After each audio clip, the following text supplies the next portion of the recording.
ഇന്ന് ഞാൻ തയ്യാറാക്കുന്നത് ചേന മസാലയാണ്.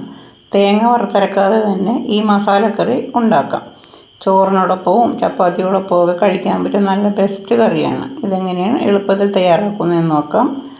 ഒരു കഷ്ണം ചേന എടുത്ത് തൊലി കളഞ്ഞ് നല്ല ചെറിയ കഷ്ണങ്ങളാക്കി മുറിച്ച് വെക്കുക.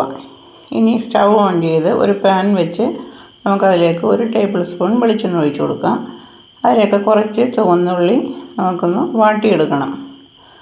ഒരു 10-12 ചുവന്നുള്ളി ചേർത്ത് കൊടുത്തിട്ടുണ്ട്. അത് നന്നായിട്ടൊന്ന് വാടി കിട്ടണം. നന്നായിട്ട് വാടി വരട്ടെ. അപ്പോഴേക്കും നന്നായിട്ട് വാടി വരുമ്പോൾ അതിലേക്ക് നമുക്ക് ചേന ചേർത്ത് കൊടുക്കാം. ഇതേപോലെ ചേന അരിഞ്ഞ് വെച്ചിട്ടുണ്ട്. ചതുര കഷ്ണങ്ങളാക്കിയാണ് ഞാനിപ്പോൾ അരിഞ്ഞ് വെച്ചിരിക്കുന്നത്. അതുകൊണ്ട് അതും കൂടി ചേർത്ത് കൊടുക്കാം. എന്നിട്ട് 2-3 പച്ചമുളക് നീളത്തിൽ അരിഞ്ഞത് അതും കൂടി ചേർത്ത് 1/2 ടേബിൾ സ്പൂൺ ഉപ്പ്, 1/4 ടീസ്പൂൺ മഞ്ഞൾപ്പൊടി, കുറച്ച് കറിവേപ്പിലയും കൂടി ചേർക്കാം. ഇനി 1 ഗ്ലാസ് വെള്ളം ഒഴിച്ച് എല്ലാം കൂടി ഒന്ന് മിക്സ് ചെയ്യുക. എന്നിട്ട് അടച്ച് വെച്ച് നമുക്കൊന്ന് വേവിക്കാം.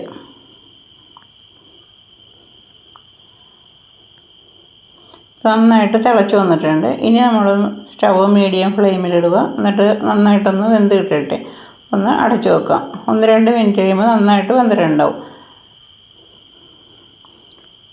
ചേനയൊക്കെ ഒരുമാതിരി വെന്തിട്ടുണ്ട്. ഇനി അതിലേക്ക് 1 തക്കാളി ഇതേപോലെ ചതുര കഷ്ണങ്ങളാക്കി മുറിച്ചെടുത്ത് അതും കൂടി ചേർത്ത് അടച്ച് വെച്ച് ഒന്നും കൂടി വേവിച്ചെടുക്കണം. ഇപ്പോൾ തക്കാളിയും ചേനയും വെന്തിട്ടുണ്ട്.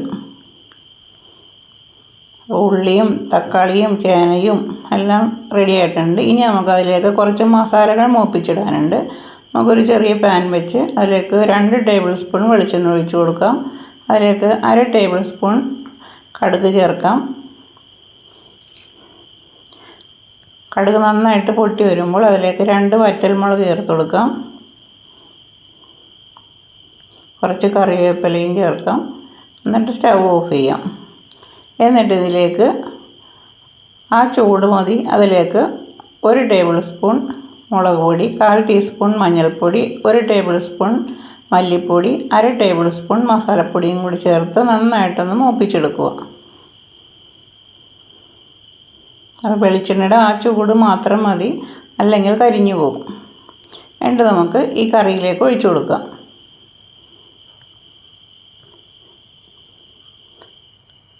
എല്ലാം കൂടെ ഒന്ന് ഇളക്കി യോജിപ്പിക്കുക. ഇപ്പോൾ ഒട്ടും ചാറില്ലാതിരിക്കുന്നതാണ്. അപ്പോൾ നമുക്ക് കുറച്ച് വെള്ളവും കൂടി ഒഴിച്ചു കൊടുക്കണം.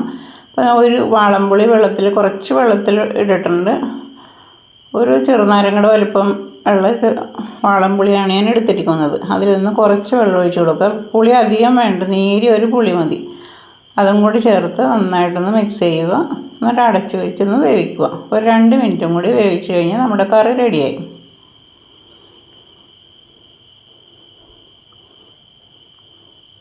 നമ്മുടെ കറി റെഡി ആയിട്ടുണ്ട്. ചോറിനെ കൂടിയും ചപ്പാത്തിനെ കൂടിയൊക്കെ കഴിക്കാൻ പറ്റിയ നല്ല ബെസ്റ്റ് കോമ്പിനേഷനാണ്. ഇത് വളരെ എളുപ്പത്തിൽ തന്നെ തയ്യാറാക്കാൻ പറ്റും. ഇപ്പോൾ ഉള്ളിയും ചേനയും ഒക്കെ ഉള്ളതുകൊണ്ട് നല്ലൊരു മസാലക്കറിയാണ്. പെട്ടെന്ന് തന്നെ തയ്യാറാക്കാം. നമുക്ക് തേങ്ങ വറുത്തരക്കൊന്നും വേണ്ട, പക്ഷേ വറുത്തരച്ച സ്വാദാണ് ഇതിന്. അപ്പോൾ വളരെ പെട്ടെന്ന് തയ്യാറാക്കാവുന്ന ഈ കറി നിങ്ങളൊന്ന് ഉണ്ടാക്കി നോക്കുക. റെസിപ്പി ഇഷ്ടമായാൽ ലൈക്ക് ചെയ്യുക, കമൻറ്റ് ചെയ്യുക, ഷെയർ ചെയ്യുക. സബ്സ്ക്രൈബ് ചെയ്യാത്തവർ സബ്സ്ക്രൈബ് ചെയ്ത് സപ്പോർട്ട് ചെയ്യുക. അപ്പോൾ എല്ലാവരും ഒന്ന് ഈസി റെസിപ്പി ഒന്ന് ഉണ്ടാക്കി നോക്കുക. നല്ല രുചിയാണ്. അപ്പോൾ അടുത്ത ഈസി റെസിപ്പിയുമായി നാളെ വരുന്നതാണ്.